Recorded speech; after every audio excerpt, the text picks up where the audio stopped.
নমস্কার, আমি সুস্মিতা আবারও চলে এসেছি নতুন একটি ভ্লগ নিয়ে। আমার নতুন ভ্লগে আপনাদের জানাই অনেক অনেক স্বাগত।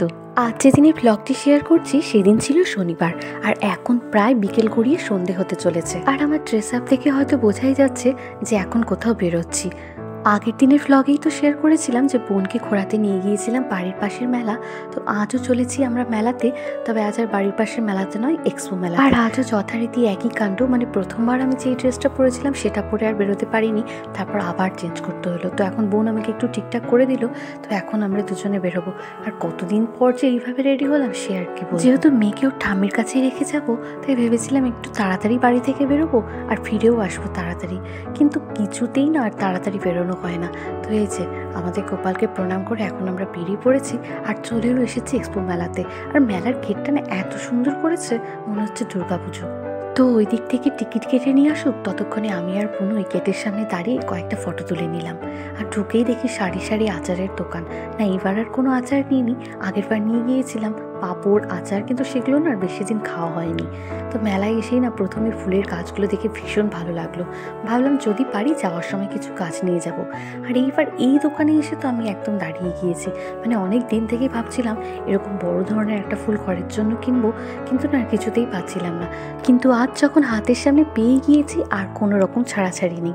ভেবেছিলাম একটাই নেব, কিন্তু না সাথে আমার দুটো পছন্দ হয়ে গিয়েছিল, তো দুটোই আমি দোকানে পছন্দ করে এসেছি। তো আগে পুরো মেলাটা ঘুরে নিই, তারপর বাড়ি যাওয়ার সময় ওগুলো নিয়ে যাব, কারণ হাতে করে না মেলাতে ঘোরা সম্ভব না। এখন আবার আমার বোন ঢুকে গিয়েছে এই সোয়েটারের দোকানে, মানে সোয়েটার ব্যাগ এগুলোর কেনা শেষই হয় না। এখানে হয়তো আর মনের মতো হয়নি তাই নেয়নি।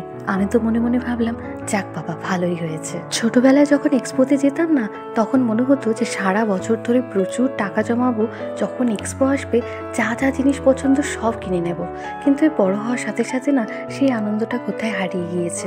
এখন আর মনে হয় না যে সব জিনিস কিনে নিই। সত্যি কথা বলতে গেলে আগে যেসব জিনিসগুলো শুধু এই এক্সপো মেলাতেই পাওয়া যেত, সেগুলো এখন পাওয়ার না প্রচুর অপশন হয়ে গিয়েছে, তাই আর আগের মতো উৎসাহটা নেই। এখন শুধু মনে হয় একটু ঘুরে আসি শুধু সময় কাটানোর জন্য, কিন্তু তাও কিছু কিছু জিনিসের উপর থেকে না চোখটা সরানোই যায় না। তার মধ্যে একটা জিনিস হলো কানের দুল, মানে এটা আমার বাড়িতেও রাখার জায়গা নেই, আর যে কটা আছে সেটা পড়ে যাওয়ারও জায়গা নেই, কিন্তু তাও এর উপর থেকে না সেই আকর্ষণ আর কিছুতেই যায় না।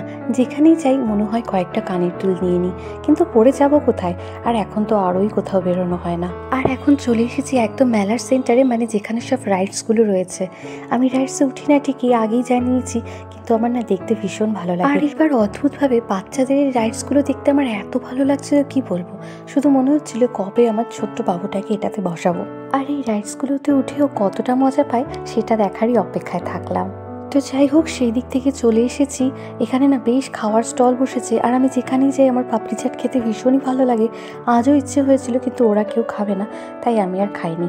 আর কালকে লটারি কাটার নেশা ওরা এখনও যায়নি। তোমরা তো আগের ভ্লগেই দেখেছো যে কিছুই পাইনি, তার আজ আর আমি লটারি কাটতে দিইনি, যে না আজ ভাগ্য পরীক্ষার কোনো দরকার নেই। আমি এমনিতেই জানি আমাদের ভাগ্য খুব একটা ভালো নয়। তো এখন সেখান থেকে চলে এসেছি আবার এই দোকানে। তো আমার বোন আবার এই গার্ডারগুলো নিচ্ছে কুট্টুসের জন্য, মানে ও আমার মেয়েকে আবার কুট্টুস বলে ডাকে, জানি না এগুলো কবে ইউজ করতে পারবে।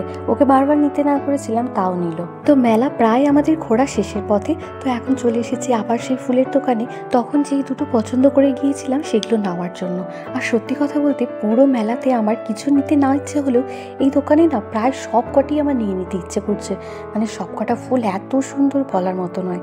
তো এই যে দুটো নিয়ে নিয়েছি, এবার পুরোটা রাস্তায় এটা কিভাবে নিয়ে যাব সেটাই টেনশন, কারণ আমরা এসেছি বাইকে। আর এখন মেলা থেকে বেরোনোর পথে বাড়ির সবার জন্য নিয়ে নিচ্ছি কিছু খাবার। আর এই মেলাতে না বেশ একটা রসে ডোবানো মালপোয়া পাওয়া যায়, ভীষণ টেস্টি। বাড়ির সবাই না সেটা খেতে ভীষণ পছন্দ করে। আর আমি যেটার জন্য আটকে রয়েছি সেটা হলো এই যে এখানে পাওয়া যায় মোয়া। আমার খেতে এত ভালো লাগে বলার মতো নয়। তো এখান থেকেই নিয়ে নিয়েছিলাম বাড়ির জন্য কিছু মোয়া, আর এখানে পাওয়া যাচ্ছিল ক্ষীরের নাড়ু সেটা। আর এখন বেরিয়েও যাচ্ছে মেলা থেকে, আর এই সব বোঝাগুলো চাপিয়ে দিয়েছিলাম বোনের ওপর। আর এই ফুলগুলো নিয়ে ওকে দেখতে না পিছন থেকে বেশ সুন্দর লাগছিল, মনে হচ্ছিল কাশ্মীরি উপত্যকার কোনো সুন্দরী। আর তারপর বাইরে এসে সবাই মিলে খেয়ে নিয়েছিলাম ফুচকা। আর এখন চলে এসেছি একটি কেকের দোকানে। দিন পরেই রয়েছে ভাইয়ের জন্মদিন, তো আজ যখন বাইরে বেরিয়েছি একেবারে কেকটা নিয়েই যাই। আর এখানে প্রত্যেকটা কেকই ভীষণ সুন্দর ছিল, তার মধ্যে থেকেই আমরা একটা ভেজ ফ্রেশ ক্রিমের কেক নিয়ে নিয়েছিলাম। যেহেতু ওর জন্মদিনটা ছিল শনিবার, আর সেই দিন না আমাদের বাড়িতে অনেকেই নিরামিষ খায়, তো চলে এসেছি বাড়িতে। আর যেগুলো খাওয়ার নিয়ে এসেছিলাম বের করে সবাই মিলে খেয়ে নিয়েছি। আর এখন রাতে খাওয়া দাওয়া করে চলে এসেছি ঘরে। যতক্ষণ মেলায় ছিলাম একটু তো চিন্তা হচ্ছিলই যে আবার কান্নাকাটি শুরু করে দিল কিনা, কিন্তু ও ঠাম্মির কাছে বেশ ভালোই থাকে। আমরা যতক্ষণ মেলাতে ছিলাম পুরো সময়টাই নাকি ও ঠাম্মির কোলে বেশ ভালো ঘুমিয়েছে। আর এখন না যতই আনন্দ করার জন্য বাইরে যাই না কেন, মনটা শুধু ওর ওপরই পড়ে থাকে। কোথা থেকে এসে যখন ওর এই মুখটা দেখি না, একটা অদ্ভুত তৃপ্তি হয়, সেটা না ভাষায় প্রকাশ করা সম্ভব নয়। তো এরই মাঝে তেল মালিশ করে ওকে নতুন জামা পরানো হলো, তার মধ্যেও বমি করে দিল। মানে খাওয়ার পরও যখনই ঠেকুর না তোলে ওর বারবার এইভাবে বমি হয়ে যায়। আর ইদানিং দেখছি এই সমস্যাটা আরও বেশি হচ্ছে। তো এই যে ওর মাসি ওকে একটু ঠেকুর তোলানোর চেষ্টা করছে, আর ও দেখি বেশ চুপচাপ বসেও আছে। রাতও অনেক হলো, তো এবার ওকে ঠেকুর তুলিয়ে ঘুম পাড়ানোর চেষ্টা করি। আর আমার ব্লগটিও আজ এখানেই শেষ করছি। তো যদি আমার ব্লগটি আপনাদের ভালো লেগে থাকে তাহলে please like, comment, share, subscribe করতে ভুলবেন না। দেখা হচ্ছে পরের কোনো ব্লগে। ততক্ষণের জন্য সকলে ভালো থাকবেন।